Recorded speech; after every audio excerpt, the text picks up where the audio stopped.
श्री राम जी की मन को छू लेने वाली कहानी। नमस्कार दोस्तों, आज हम बात करेंगे उस भगवान की जिनका नाम लेते ही मन को शांति मिलती है, जिन्होंने हमें धर्म, मर्यादा और सच्चाई का रास्ता दिखाया। वो है भगवान श्री राम। दोस्तों, राम सिर्फ एक भगवान नहीं है, राम एक आदर्श है, राम एक भावना है, राम एक जीवन जीने का तरीका है। जब भी इस दुनिया में अन्याय बढ़ता है, जब भी इंसान अपने रास्ते से भटक जाता है, तब हमें याद आती है राम की मर्यादा और उनका त्याग। राम का जन्म बहुत समय पहले अयोध्या नगरी में एक महान राजा रहते थे, महाराज दशरथ। उनकी 3 रानियां थीं, माता कौशल्या, माता कैकेयी और माता सुमित्रा।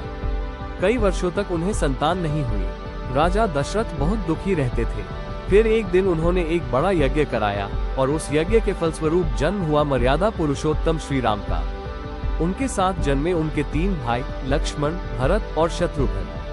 पूरा अयोध्या खुशी से झूम उठा, हर तरफ उत्सव मनाया गया। राम और सीता का विवाह, समय बीता। राम बड़े हुए और एक महान योद्धा बने।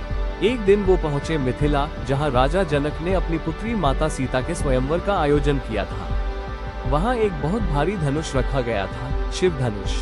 शर्त थी, जो इस धनुष को उठाकर तोड़ देगा, वही सीता से विवाह करेगा। दुनिया भर के राजा आए, पर कोई धनुष हिला भी नहीं पाया।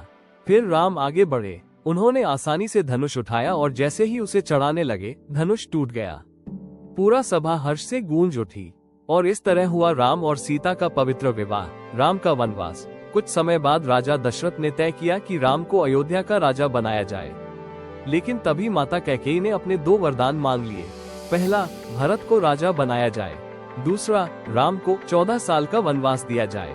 राम चाहते तो मना कर सकते थे, पर उन्होंने अपने पिता की मर्यादा बचाने के लिए खुशी खुशी वनवास स्वीकार कर लिया। सीता और लक्ष्मण भी उनके साथ जंगल चले गए। सीता हरण, वन में रहते हुए एक दिन लंका के राजा रावण ने छल से माता सीता का अपहरण कर लिया। राम बहुत दुखी हुए, पर उन्होंने हार नहीं मानी। उन्होंने वानरों की सेना बनाई, जिसमें सबसे महान भक्त थे। लंका पर विजय राम की सेना ने समुद्र पर राम सेतु बनाया और लंका पहुंच गए। वहां हुआ इतिहास का सबसे बड़ा युद्ध। अंत में राम ने रावण का वध किया और अधर्म पर धर्म की जीत हुई। अयोध्या वापसी। 14 साल का वनवास पूरा होने के बाद राम, सीता और लक्ष्मण अयोध्या लौटे। अयोध्या की जनता ने दीप जलाकर उनका स्वागत किया। तभी से हर साल हम मनाते हैं दीपावली। संदेश दोस्तों, राम हमें सिखाते हैं माता पिता का सम्मान, सत्य का साथ, धर्म की रक्षा और हमेशा सही रास्ते पर चलना। अगर जीवन में शांति चाहिए तो बस एक बार दिल से बोलिए, जय श्री राम।